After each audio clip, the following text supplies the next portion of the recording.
Hey everyone, it's Debbie Happy Cohen here with Joy-Based Living, and today's topic is about conviction, your conviction behind your desires, your conviction behind your values, your conviction behind your self-worth. It's a separate conversation, but also a continual conversation on the topic of healing from narcissistic abuse. And the reason for that is because when someone is being abused by a narcissist, especially if they're a child, there's conviction behind the rejection. It's the secrecy combined with the conviction that makes it so powerful. One of my favorite concepts comes from David Hawkins, who wrote Power versus Force. Excellent book. And he said that our Achilles heel as human beings is our innocence. And when I look at it from that perspective, I really feel a wash of empathy and compassion for everyone who's affected by narcissistic abuse, including the narcissists themselves. And where I have to be careful is not letting my empathy become my Achilles heel, because I do have a tendency to see the best in everyone.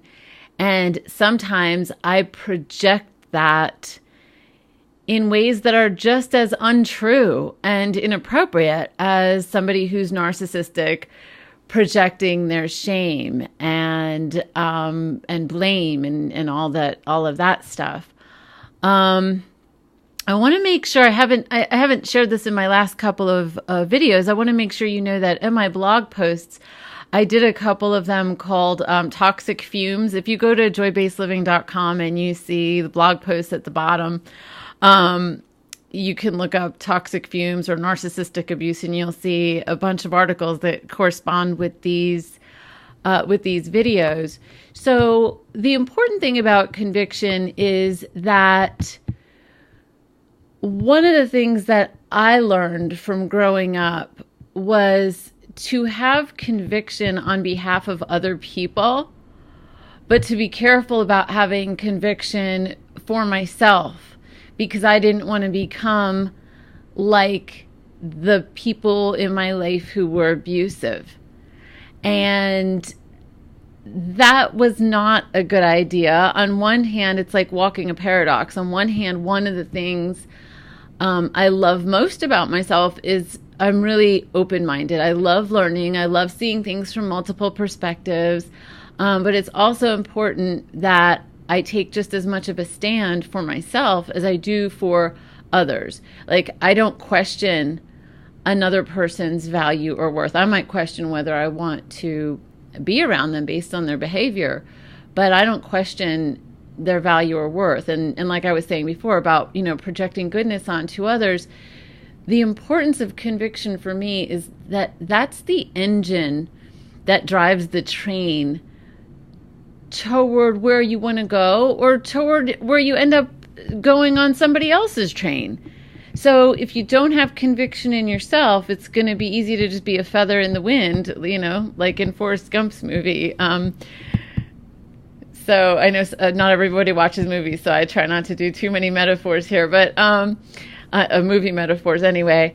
So the invitation here is to notice when you have a desire to have a certain experience or go in a certain direction or take certain actions, and you're not doing it. If you're procrastinating on something that's really important to you, the question is, where's your conviction, and whose conviction are you standing on? And the thing that I like about the topic of narcissistic abuse is that it is culture-wide. And so there's a tendency for young people to have more conviction that they're ugly than they're pretty, more conviction that they're not smart than they are smart. So this isn't just about me or you. It's a cultural phenomena. And when we change ourselves individual and say, no, that's not acceptable anymore, that's how we change the culture. And that's one of the things that I really do like about this conversation. Maybe it's one of the things that keeps me going in it. Because it's weird to have a movement called joy-based living and to talk so much about narcissistic abuse and healing from it. So like before, if you have any comments or questions, or if you have a similar experience, or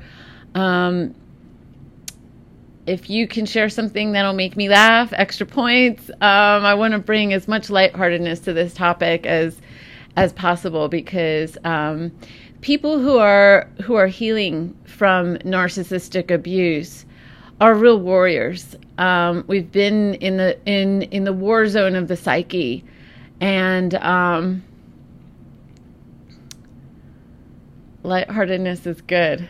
It's good, and it's a good practice. So, conviction to you, blessings to you for all of your strengths, all of your dreams, all of your possibilities.